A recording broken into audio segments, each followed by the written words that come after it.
my name's James Diao. I am originally from Sugar Land, Texas. I was born there, lived there for 18 years, and then went to Yale for undergrad. I studied statistics and biochemistry. Got really excited about basically this revolution in sequencing technology, especially RNA-seq, and really excited about the way computational tools could be used to understand human health and disease.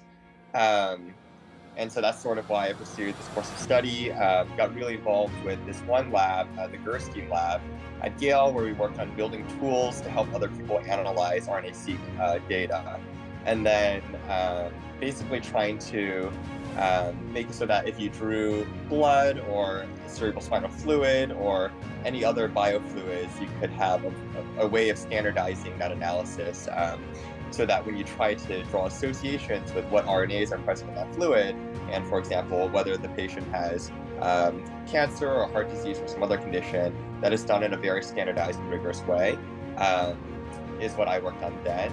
After graduating, I went to Harvard and MIT for medical school in the HST program, which is basically just a more research-based track.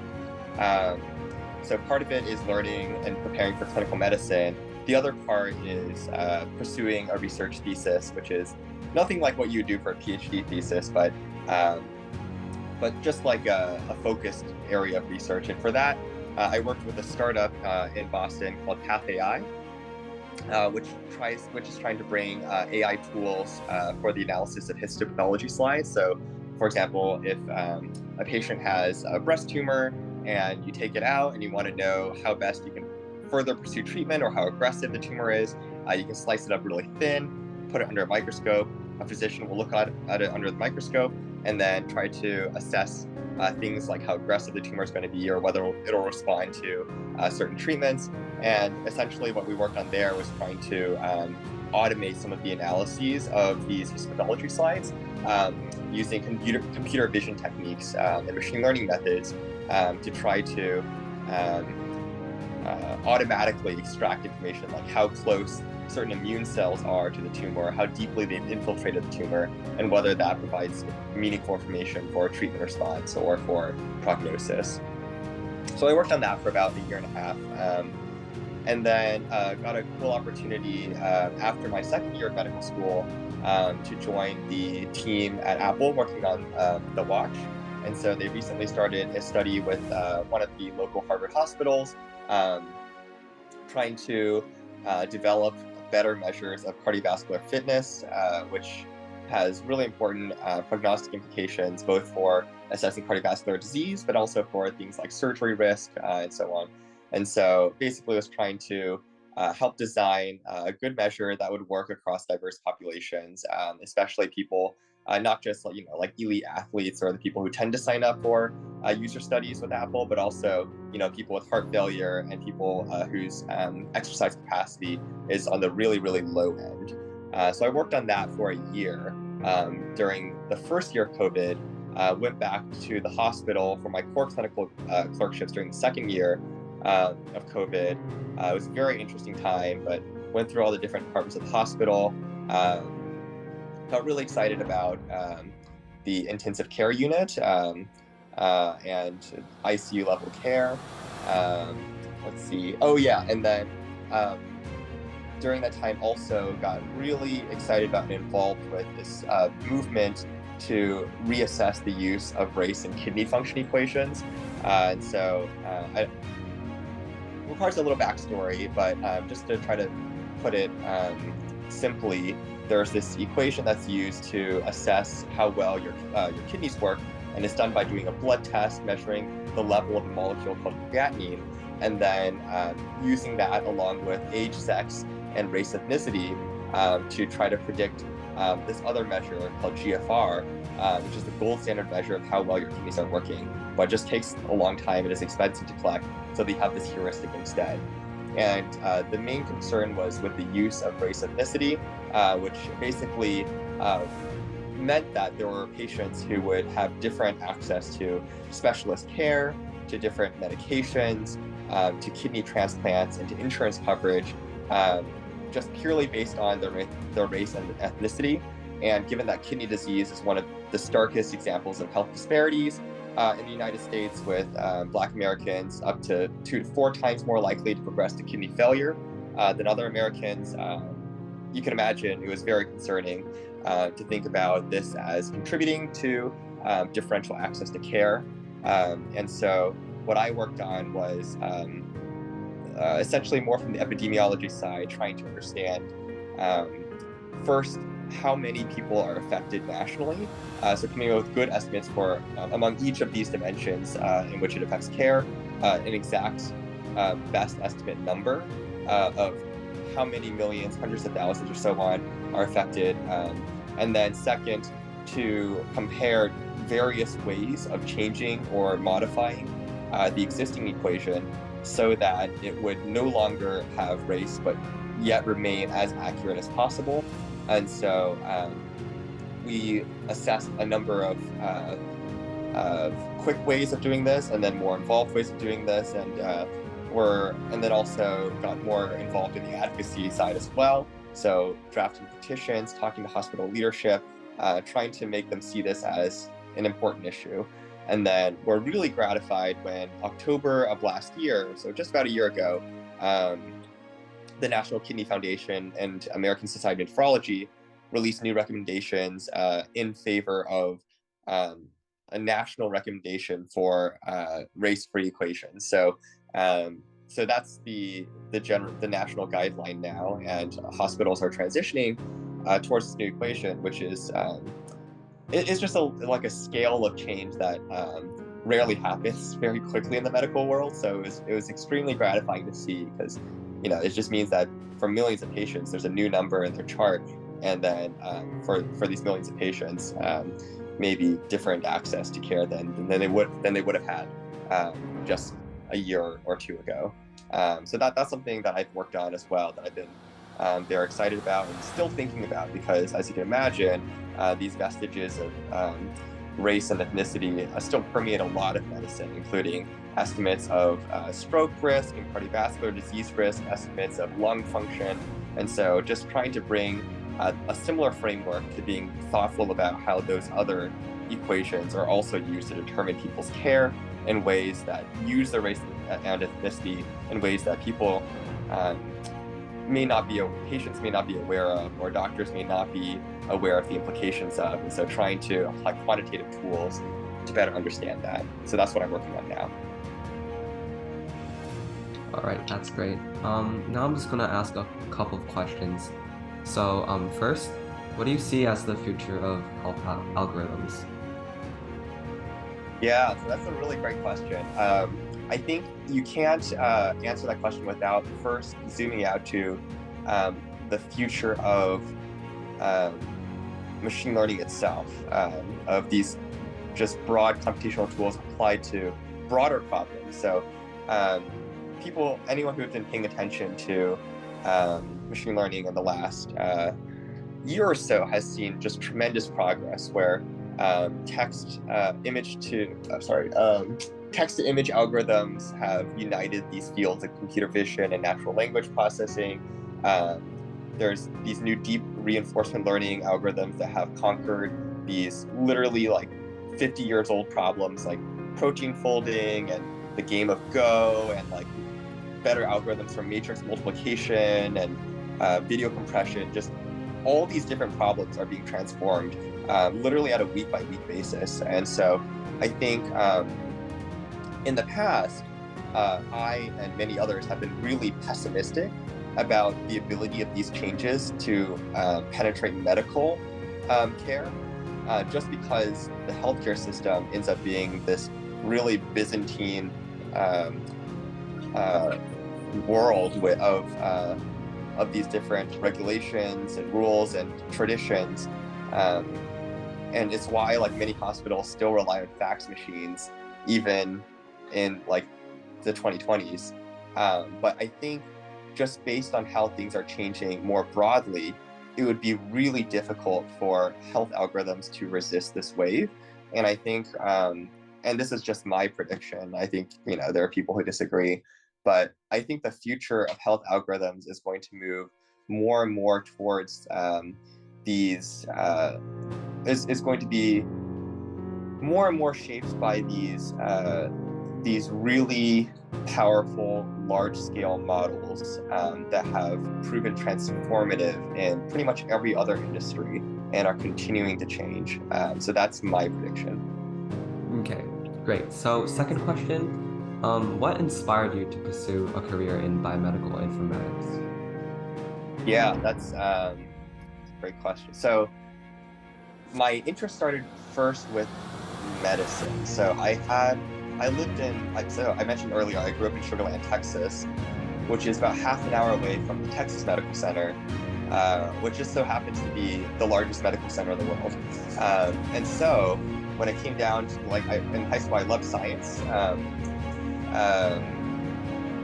And it was something I knew was something I thought I would want to pursue or explore more, at least in college. So in high school, I was looking for a research mentor.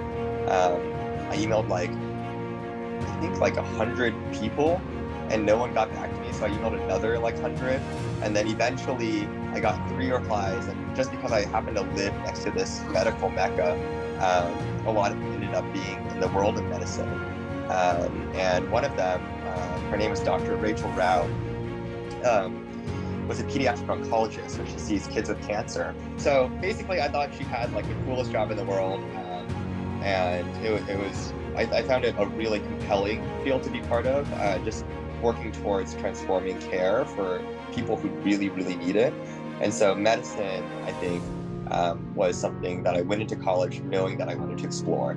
And then I went to college and I took a class in probability theory, and I thought that was the coolest subject I've ever explored. It was just, I felt like it sounds so bizarre to say this about a school subject or about math. I feel like it legitimately changed the way I think about the world, and so I just started doing a lot more statistics and data science, and I just felt like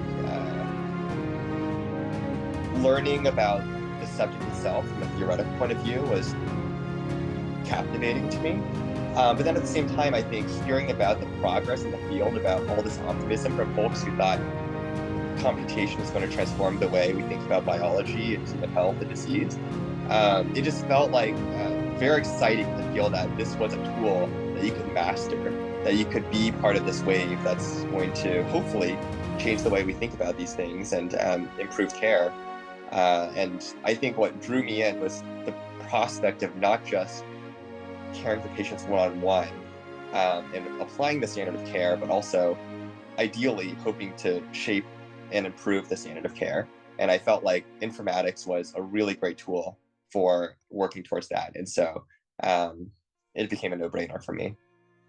Okay, so how's your experience been as a doctor of medicine? So I am not a doctor of medicine. I am a medical student. So, but that will be, in 2 years I will be, I'll have an MD. But if you're asking about clinical experience, I'm happy to talk about that. Yeah. So I've loved my clinical experience. I felt like the first 2 years of medical school is basically just drowning in trivia. It felt very detached from of actual patient care, especially when you're learning about these super rare diseases that only affect 10 people globally.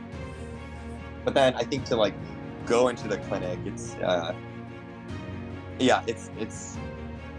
quite an experience. I really enjoyed it. I felt like you're caring for a patient, you're learning about all that they're going through, you're working your hardest to try to do everything you can for them. All the things you're learning suddenly seem extremely relevant. And then you're just surrounded by these really, really smart people who are just working tirelessly to try to answer this question of what disease do they have, what's causing their pain, what's causing these symptoms, what's causing these imaging finding, how can we figure out how to do what's best for this person. And I felt I found that extremely compelling. My favorite place in the hospital, as I think I mentioned this before, was the ICU. Generally some of the sickest patients in the hospital, and I just felt it just feels all this knowledge and learning that you've or that I've spent so long accumulating finally culminating in something where I can do something useful for someone. And I thought that was a really awesome transition into the clinical world. Yeah, that's great. So what points in your career have shaped you into the person you are today?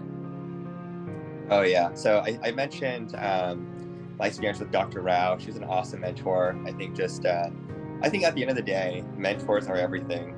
And this is something I've been told like at least 50 times as I've gone through my education, but it's only when you like sort of see it over and over that it becomes really apparent.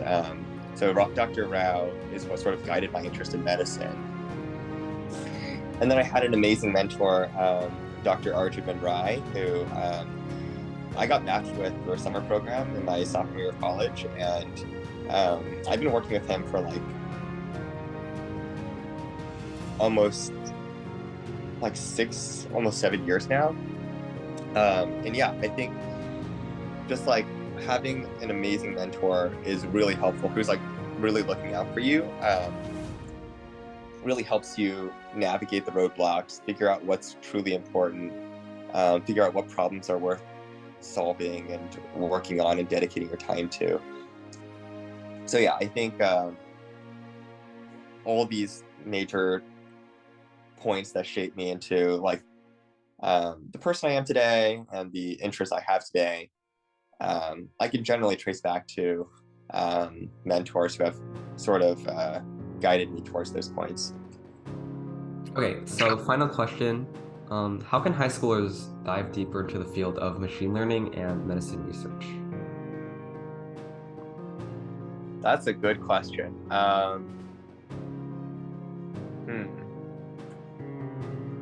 So it's a little challenging because both of these are like fairly specialized fields that generally require a substantial amount of background. Though, to be fair, there are high schoolers who have managed to do really impressive things in both of these fields. I think it's actually probably easier for a high schooler to be involved in computational research within medicine than wet lab or other areas. And especially computational within medicine versus like more core machine learning research, which gets extremely